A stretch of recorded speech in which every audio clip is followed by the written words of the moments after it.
सबसे पहले जो मैं आपसे डिस्कस करना चाहूंगा कि वेस्टीज को बनाने की जरूरत क्यों पड़ी। मैं अपना थोड़ा सा आगे बढ़ने से पहले आपको एक कहानी सुनाना चाहूंगा। सुनना चाहोगे?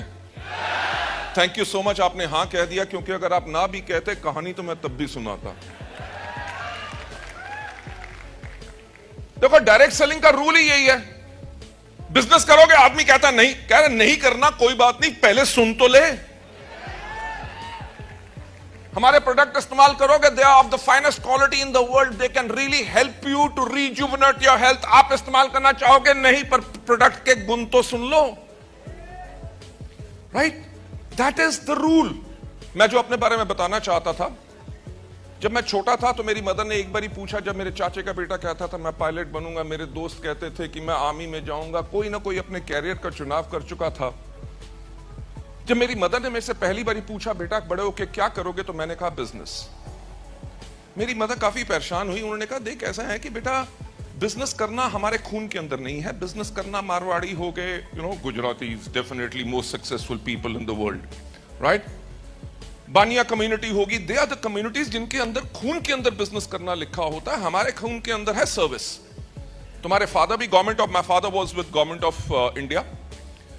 जो आपके फादर भी नौकरी करते हैं, उनके फादर ने भी नौकरी की, उनके फादर ने भी नौकरी की, तो बड़े होके तू भी नौकरी करना। मोस्ट प्रॉब्ली मैं उस टाइम तक एक चीज समझ चुका था कि नौकरी के अंदर इतनी लैविश इनकम नहीं हो सकती कि हर कोई अपनी डिमांड पूरी कर सके। As a kid, I am talking about, जब मैं 5 या 6 साल का था, तब मैंने अपना चुनाव कर लिया था। तो उसके कुछ 4-5 साल के बाद मेरी मदर ने फिर मुझसे पूछा, बेटा बड़े होके क्या करोगे? मैंने कहा बिजनेस। तो मेरी मदर ने मेरे सपनों को किल करने की कोशिश की। मैं उनको ब्लेम नहीं करता। She was in her sense trying to protect मी।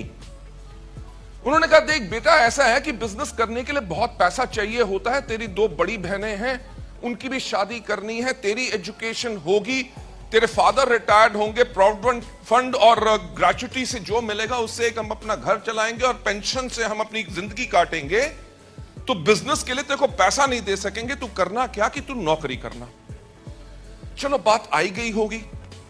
जब मैं 10th में पहुंचा तो मेरी मदर ने मेरे से फिर एक बार पूछा कि बेटा this is a very very important year. आपने क्या सोचा है कि आप डॉक्टर बनना चाहते हो, इंजीनियर बनना चाहते हो, you want to prepare for IAS later, क्या करोगे लाइफ में? मैंने कहा जी बिजनेस। उन्होंने कहा ये तो जो कहते हैं ना हठेला है। बॉम्बे की लैंग्वेज में यही बोलते हैं, व्हाट डू दे से? खिसकेला है या हठेला है, बीड़ू है, आई डोंट नो, व्हाटएवर। तो मेरी, इट्स अ फैक्ट, मेरी मदर ने मेरी जन्म कुंडली ले जाके बड़े से बड़े पंडित और जोशियों को दिखाई और हर एक ने एक चीज कही कि इसकी किस्मत में बिजनेस नहीं है। वो व्यक्ति जिसकी किस्मत में बिजनेस नहीं लिखा था, किस्मत में नहीं लिखा था ना, उसने तो लिख लिया। ना ना ना ना ना ना ना ना ना। Try to realize the power of positive thinking. कि अगर आपकी किस्मत में कुछ नहीं लिखा, ऊपर से नहीं लिखा ना, आप नीचे से तो लिख सकते हो।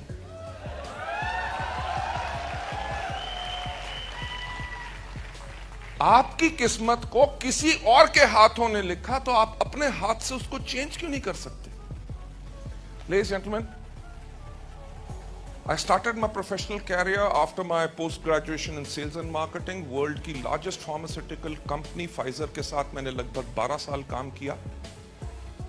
वहां पे प्रोफेशनल एक्सपर्टीज लिया कि कंपनियां चलाई कैसे जाती है, which is very very important। आज अगर वेस्टीज की सफलता हुई है, वो किसी एक्सीडेंट करके नहीं हुई, वो इसी करके हुई है because we had tremendous amount of experience, जिसके करके हम प्रोफेशनल वैल्यूज वेस्टीज के अंदर दे सके और जीरो से उस कंपनी को लेके इंडिया की नंबर 1 कंपनी बना सके।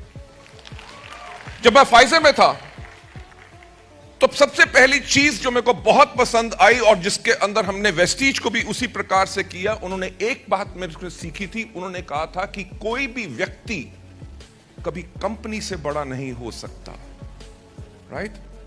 And that is what we build over here. हमने ये नहीं कहा कि गौतम बालीज वेस्टीज, आपने लिखा होगा ना, कंपनियां के मालिक जो होते हैं अपना नाम कंपनी के आगे लगाते हैं, कोई पीछे लगा लेते हैं, right? We created a organisation जो किसी इंडिविजुअल के ऊपर डिपेंडेंट ना हो, और ऑर्गेनाइजेशन वो होनी चाहिए कि फाउंडर्स अगर रहे ना रहे तब भी वो, अगर ऑर्गेनाइजेशन हमेशा तरक्की करती रहे, इस तरह की ऑर्गेनाइजेशन होनी चाहिए। That is the kind of organisation जो वेस्टीज को हमने आज क्रिएट किया। बट मैं हमेशा कहता हूं कि जब मैंने 1996 में डायरेक्ट सेलिंग के अंदर शुरुआत की तो रैंडी केज की मैंने एक किताब पढ़ी, जिसकी किताब का नाम था the encyclopedia of network marketing. उसके अंदर उन्होंने कहा था कि कोई मार्केटिंग प्लान काम नहीं करता, कोई प्रोडक्ट नहीं काम करता। अगर किसी कंपनी को सिलेक्ट करना है तो सिर्फ एक चीज सिलेक्ट करो कि कंपनी की मैनेजमेंट कैसी है। जब पहली बारी मैंने उस किताब को पढ़ा, मैंने कहा मैनेजमेंट से क्या लेना देना भाई, लोग प्रोडक्ट बेचेंगे, मार्केटिंग प्लान से कमीशन लेंगे, right? Where does the management come in?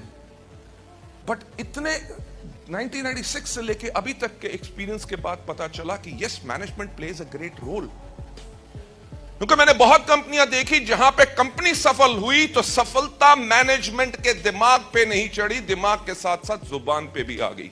Chief executive officer over there, वो कंपनी 2002 के अंदर मलेशिया, सिंगापुर, ब्रुनेई में नंबर 1 नेटवर्क मार्केटिंग कंपनी थी।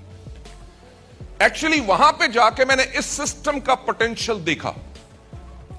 मैंने देखा कि एक आदमी जो ट्रक ड्राइवर था 10 साल पहले, 10 साल के बाद महीने में 1.5 करोड़ रुपया कमा रहा था। आई सॉ पीपल जो इंजीनियर्स थे, एमबीएस थे, किसी मल्टीनेशनल ऑर्गेनाइजेशन के अंदर चीफ इंजीनियर्स थे, और they were on a very very good post. उन्होंने फुल टाइम डायरेक्ट सेलिंग की और महीने में 35 से लेकर 75 लाख रुपया पर मंथ कमा रहे थे। प्रॉब्लम ही मेरी यही है कि मैं हमेशा यही कहता हूं कि सोचने की हिम्मत तो करो। मैंने कहा क्या कारण है मलेशिया या देश, दुनिया भर के अंदर लोग डायरेक्ट सेलिंग के अंदर इतनी रिस्पेक्ट देते हैं, इतनी स्टेबिलिटी करते हैं, people select direct selling as a career, India के अंदर ऐसा क्यों नहीं हो रहा?